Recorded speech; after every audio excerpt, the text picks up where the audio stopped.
November 20th, 2022, 6 p.m., Burbank, California. The Walt Disney Company's board of directors sends out an emergency press release that shocks Hollywood. Bob Chapek, who has been CEO for less than 3 years, is out, and Bob Iger, who retired as CEO in 2020 and left the company entirely in 2021, is coming back, effective immediately.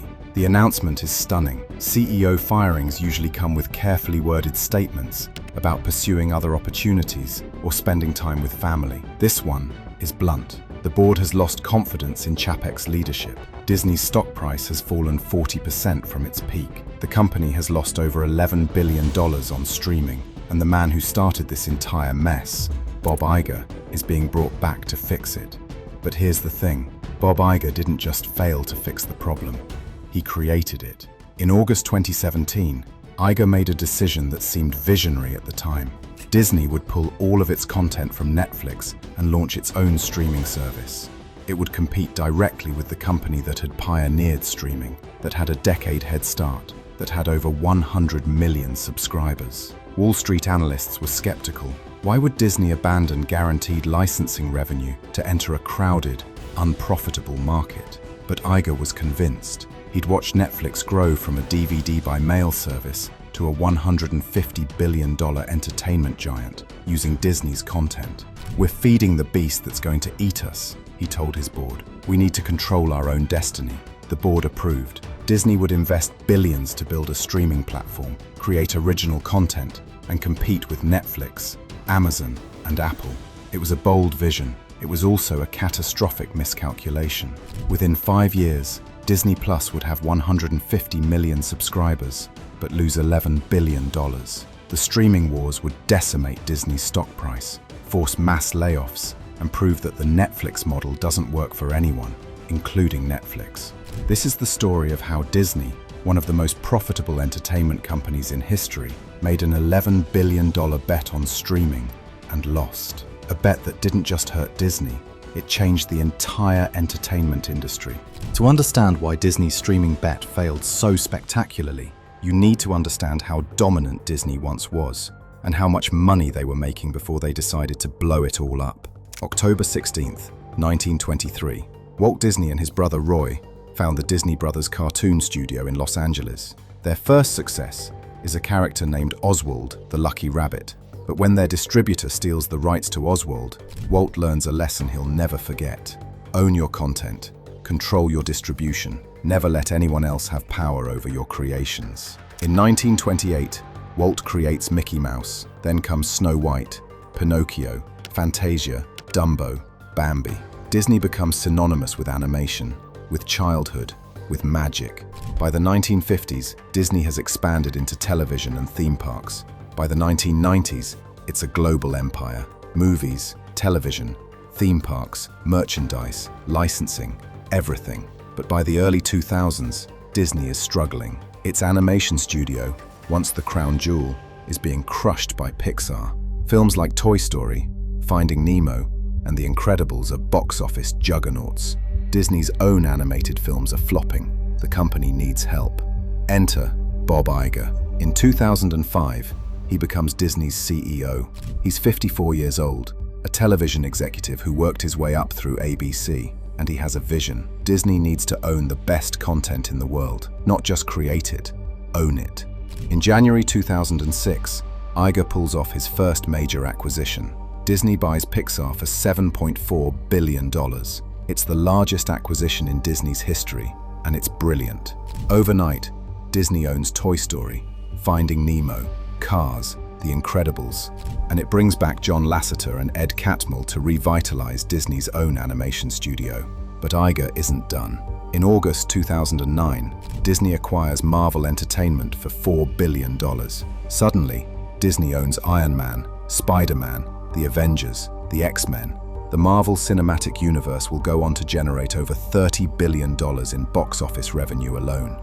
By 2019, Disney is the most powerful entertainment company in history. It owns Marvel, Star Wars, Pixar, The Simpsons, Avatar, and its own century of classic content. It controls roughly 40% of the US box office. Its theme parks generate over $26 billion a year. Its stock price has tripled under Iger's leadership. And here's the best part. Disney is making billions of dollars by licensing its content to Netflix. Every year, Netflix pays Disney somewhere between $150 million and $300 million for the rights to stream Disney movies and shows. It's pure profit. Disney creates the content once, sells it to theaters, sells it on DVD and digital, then licenses it to Netflix for additional revenue. No risk, no infrastructure costs, just cash. But Bob Iger looks at Netflix's growth and sees a threat.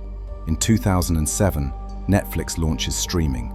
By 2017, it has over 100 million subscribers and is spending over $6 billion a year on content. Much of that content is Disney's. And Iger realizes something. Netflix is using our content to build a competitor that will eventually destroy our traditional business. He's not wrong. Netflix is indeed a threat to traditional television. Cable subscriptions are declining. Younger audiences are cutting the cord. The future is streaming. But Iger makes a critical error. He assumes that because Netflix is successful, Disney can be too. He assumes that Disney's superior content will translate into streaming dominance. He assumes wrong. August 8, 2017. Bob Iger makes the announcement that will define his legacy. Disney is pulling all of its content from Netflix and launching its own streaming service. Disney Plus will debut in late 2019.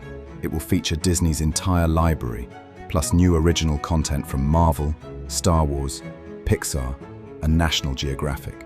The announcement sends shockwaves through Hollywood. If Disney is going direct to consumer, every other studio will have to follow. Warner Brothers, Universal, Paramount, they all start planning their own streaming services. The streaming wars have begun. But there's a problem, a big one. The economics of streaming are terrible. Netflix spent over a decade and billions of dollars building its technology, its brand, and its subscriber base. And even with over 100 million subscribers, Netflix is barely profitable. It's spending more on content than it's making in subscription revenue. It's surviving on debt and the promise of future profitability. Disney is about to learn this lesson the hard way. Building a streaming service isn't just about having great content. It's about infrastructure, technology, customer acquisition, and most importantly, math. The math doesn't work. Here's why. When Disney licenses content to Netflix, it's pure profit. Netflix pays Disney, say, $200 million a year. Disney incurs no additional costs. That $200 million goes straight to the bottom line. But when Disney launches its own streaming service, everything changes. First, Disney has to build the technology, servers, apps, content delivery networks, customer service. That costs billions.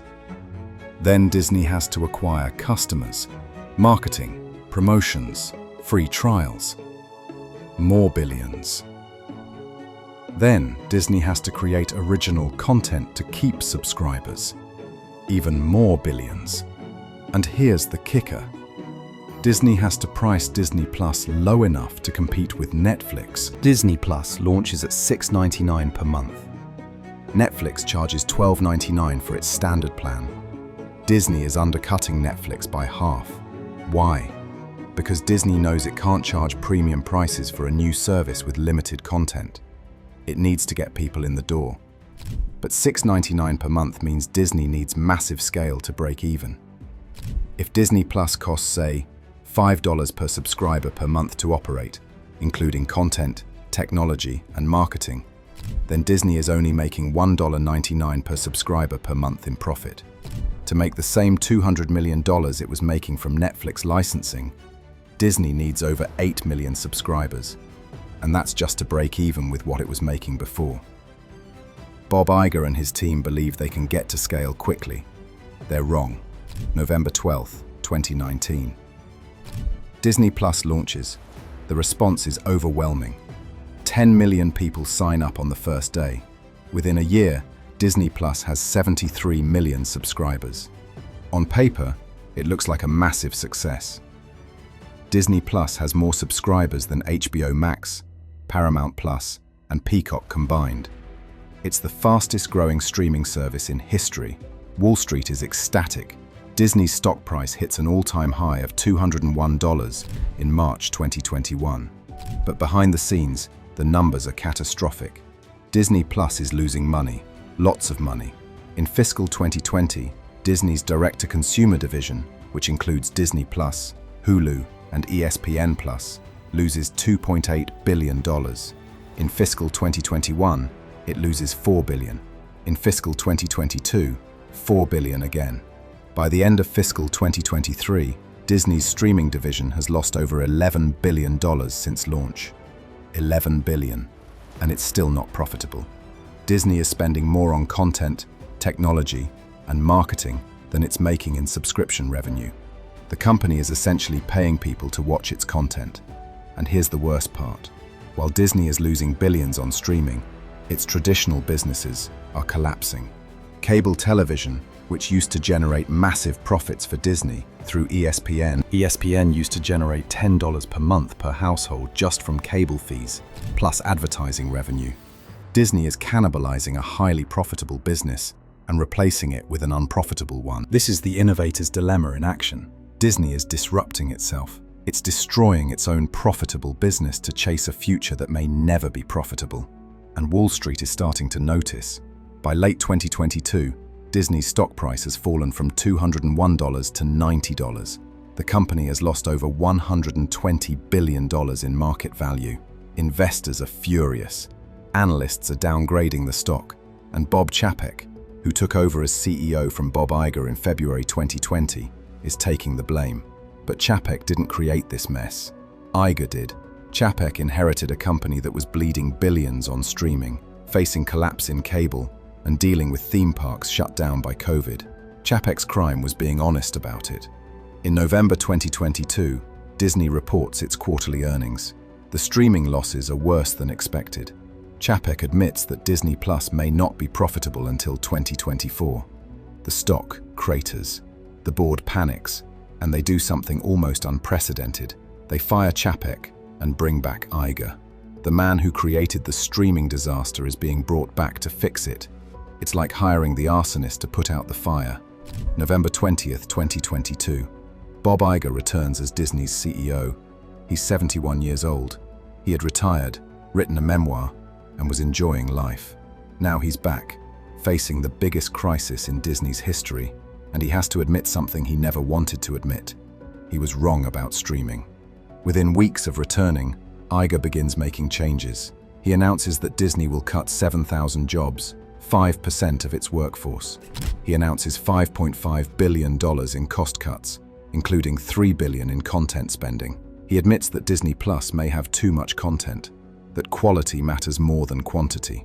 And then he does something that would have been unthinkable just a few years earlier. He starts licensing Disney content back to Netflix, the very thing he said Disney would never do again.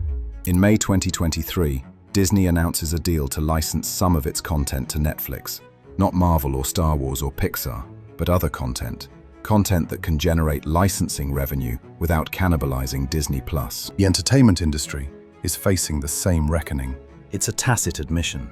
The direct-to-consumer strategy didn't work, at least not the way Iger envisioned it. Disney can't survive on streaming revenue alone. It needs licensing revenue. It needs cable revenue. It needs theatrical revenue. It needs all of it. By fiscal 2024, Disney's streaming division finally turns a profit. A small one, $90 million in one quarter. After losing $11 billion over 5 years, Disney is finally making money on streaming. But it's a Pyrrhic victory. The company has spent years and billions of dollars to build a business that generates a fraction of the profit its old licensing model did. And Disney isn't alone. The entire entertainment industry is facing the same reckoning. Warner Bros. Discovery, which launched HBO Max and Discovery Plus, has lost billions. Paramount, which launched Paramount Plus, has lost billions. NBC Universal, which launched Peacock, has lost billions. Every major studio followed Disney into streaming, and every one of them is losing money. Even Netflix, the company that pioneered streaming, is struggling. After years of growth, Netflix's subscriber growth has stalled. In 2022, Netflix loses subscribers for the first time in its history. Its stock price falls from $700 to $200. The company that everyone was trying to copy is now cutting costs, cracking down on password sharing, and launching an ad-supported tier. The streaming wars are over, and everyone lost. The dream of a profitable direct-to-consumer future has evaporated.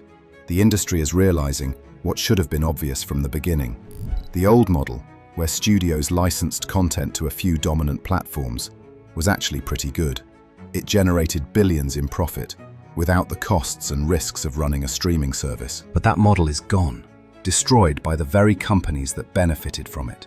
Disney, Warner Brothers, Paramount, Universal. They all pulled their content from Netflix to launch their own services. And in doing so, they fragmented the market, confused consumers, and destroyed value. Today, the average American household subscribes to 4 streaming services and pays over $50 a month. That's more than the cost of basic cable. The cord cutters who fled cable to save money are now paying just as much, if not more, for streaming, and they're getting a worse experience. Content is scattered across a dozen platforms. You need multiple subscriptions to watch everything you want, and prices keep going up. The streaming revolution promised to liberate consumers from the tyranny of cable bundles. Instead, it created a dozen mini-bundles, each with its own subscription fee, its own app, its own user interface. It's cable all over again, just worse. And the studios? They've spent tens of billions of dollars to build streaming services that generate a fraction of the profit their old businesses did. Disney alone has lost $11 billion on streaming. Warner Brothers Discovery has lost billions. Paramount has lost billions. The industry has destroyed over $50 billion in value, chasing a future that never materialized. Bob Iger's decision to pull Disney's content from Netflix and launch Disney Plus will go down as one of the most expensive mistakes in entertainment history. Not because Disney Plus failed. It didn't. It has over 150 million subscribers, but because the economics never made sense. Disney traded a high-margin licensing business for a low-margin streaming business. It cannibalized profitable cable revenue for unprofitable streaming revenue, and it forced every other studio to do the same, fragmenting the market and destroying value across the industry. The lesson here is simple, but painful. Just because you can do something doesn't mean you should. Just because Netflix succeeded with streaming doesn't mean Disney could. Netflix had a decade head start, no legacy businesses to protect, and a willingness to lose money for years to build scale. Disney had none of those advantages. It had a profitable licensing business, a collapsing cable business, and shareholders who expected profits, not losses. Bob Iger saw Netflix as a threat, and he was right. But his solution, launching Disney Plus, was worse than the problem. Instead of adapting to the streaming era by licensing content strategically and protecting Disney's profitable businesses, Iger tried to beat Netflix at its own game, and he lost. Today, Disney is still one of the most powerful entertainment companies in the world. It still owns Marvel, Star Wars, Pixar, and a century of iconic content. Its theme parks still generate billions. Its movies still dominate the box office. But its streaming business, the future that Bob Iger bet everything on, is barely profitable after losing $11 billion. And the industry? It's in chaos. Studios are merging, cutting costs, and licensing content to each other again. The streaming wars are over. The dream of a direct-to-consumer future is dead, and everyone is trying to figure out what comes next. Bob Iger retired again in 2023, handing the CEO role to his successor again. He leaves behind a company that's still recovering from the decisions he made. Decisions that seemed visionary at the time, but turned out to be catastrophic. The question isn't whether Disney will survive. It will. The question is whether the entertainment industry will ever recover from the $11 billion mistake that changed streaming forever. And the stake that proved the future everyone believed in was actually a very expensive illusion.